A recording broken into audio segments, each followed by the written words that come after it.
गीता दृष्टिकोण से योग के कितने प्रकार होते हैं और क्या हैं इसके फायदे। नमस्कार दोस्तों, जय श्री राम, हर हर महादेव। आशा करता हूँ आप सब कुशल मंगल होंगे। आज मैं लेकर आया हूँ कुछ योग संबंधित बातें। तो दोस्तों चलते हैं वीडियो पर। भगवान श्री कृष्ण गीता में अर्जुन से कहते हैं कि जीवन में सबसे बड़ा योग कर्म योग है। इस बंधन से कोई मुक्त नहीं हो सकता है, अपितु भगवान भी कर्म बंधन के पाश में बंधे हैं। योग की उत्पत्ति अति प्राचीन है। चिरकाल से इस क्रिया को किया जा रहा है। स्वयं भगवान शिव भी योग मुद्रा में कैलाश पर विराजमान हैं। ऐसा कहा जाता है कि सबसे बड़े तपस्वी भगवान शिव हैं, जो हर समय ध्यान योग करते रहते हैं। द्वापर युग में भगवान श्री कृष्ण ने अर्जुन को गीता उपदेश दिया। इस उपदेश में उन्होंने योग के 18 प्रकार बताए हैं। आइए योग के 18 मुद्राओं और उनके फायदे के बारे में जानते हैं। विषाद योग, इसका अर्थ है कालांतर में जब अर्जुन के मन में भी भय और निराशा पैदा हो गया था, उस समय भगवान श्री कृष्ण ने उन्हें गीता उपदेश देकर उनका मार्ग प्रशस्त किया। सांख्य योग, इसका अर्थ है पुरुष प्रकृति की विवेचना अथवा पुरुष तत्व का विश्लेषण करना है। जब व्यक्ति किसी अवसाद से गुजरता है तो उसे सांख्य योग अर्थात पुरुष प्रकृति का विश्लेषण करना चाहिए।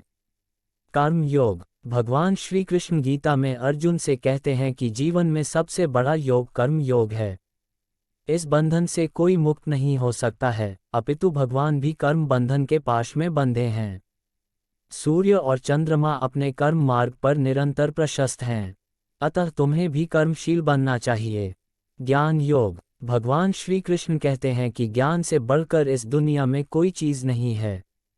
इससे न केवल अमृत की प्राप्ति होती है, बल्कि व्यक्ति कर्म बंधनों में रहकर भी भौतिक संसर्ग से विमुक्त रहता है। कर्म वैराग्य योग, ये योग बताता है कि व्यक्ति को कर्म के फलों की चिंता नहीं करनी चाहिए, अपितु कर्मशील रहना चाहिए। ईश्वर बुरे कर्मों का बुरा फल और अच्छे कर्मों का अच्छा फल देते हैं।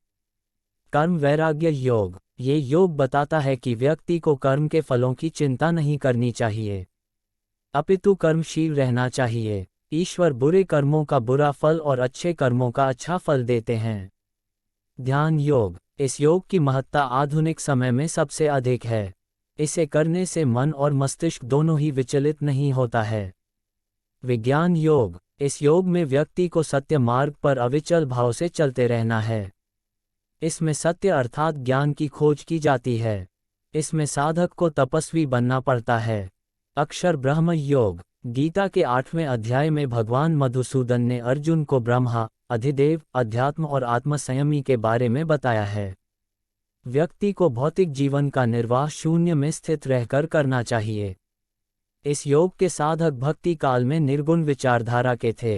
राजविद्या गुह्य योग, इस योग में स्थिर रहकर व्यक्ति परम ब्रह्म के सर्वश्रेष्ठ ज्ञान को हासिल करने की कोशिश करता है। व्यक्ति को परम ज्ञान प्राप्ति के लिए राजविद्या गुह्य योग करना चाहिए। विभूति विस्तारा योग, इस योग में साधक परम ब्रह्म के सानिध्य ध्यान केंद्रित कर ईश्वर मार्ग पर प्रशस्त रहता है। विश्वरूप दर्शन योग, इस योग को परम और अनंत माना गया है।